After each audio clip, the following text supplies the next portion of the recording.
It's a very important forum.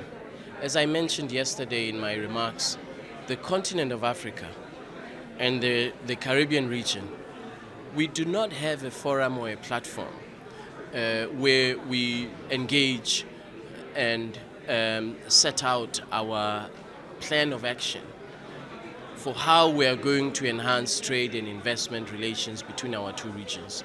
Before the Africa Caribbean Trade and Investment Forum, we didn't have that. And so this is a very, very important platform for that purpose. You would have heard that last year there were over $4 billion worth of transactions that were concluded. And that underscores, in my opinion, it underscores the point that the two regions, really required a forum of this nature that would facilitate the trade and investment and the networking amongst the various private sector players from across the two regions. We have, as we speak, 49 countries that have ratified the agreement establishing the AFCFTA. As we speak today, we have 23 countries that are trading under the rules of the AFCFTA. We have been able to establish, working with African Bank, a number of trade tools that facilitate the reduction of the cost of trade. For example, the Pan-African Payments and Settlement System, which enables trade in local currency, is live.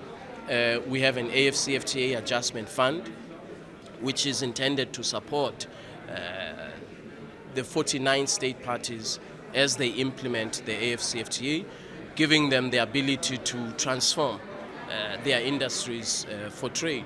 So I think in this short period, less than 6 years, we have been able to not only establish the legal framework, which is important, but to go beyond establishing the legal framework by introducing tools of trade that make trade in Africa cost effective, accessible.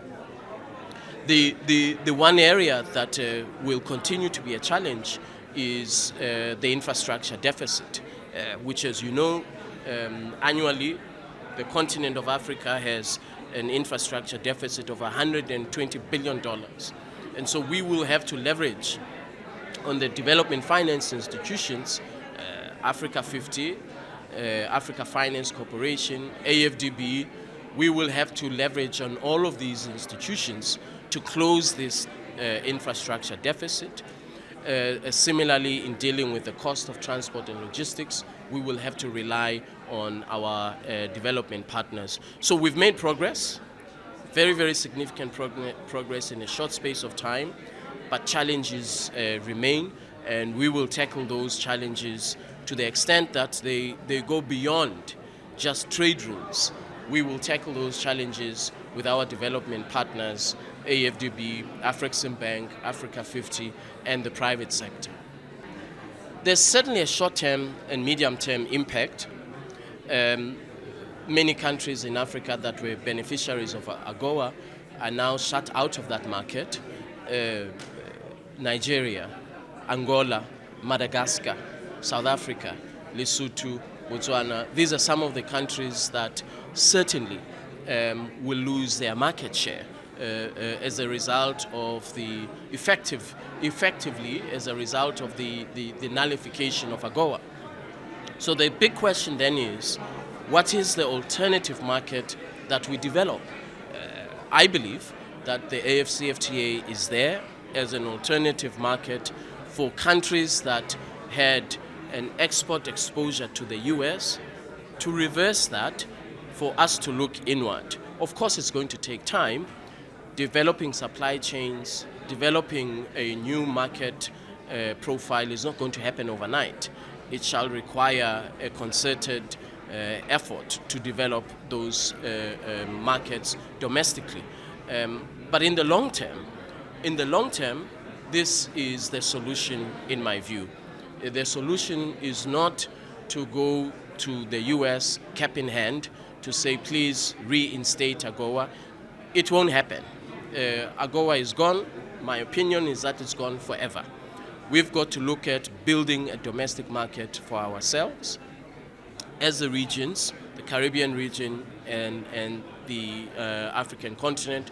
We have a market of 1.4 billion people with a combined GDP of $3.4 trillion and a combined purchasing parity power of over $6 trillion.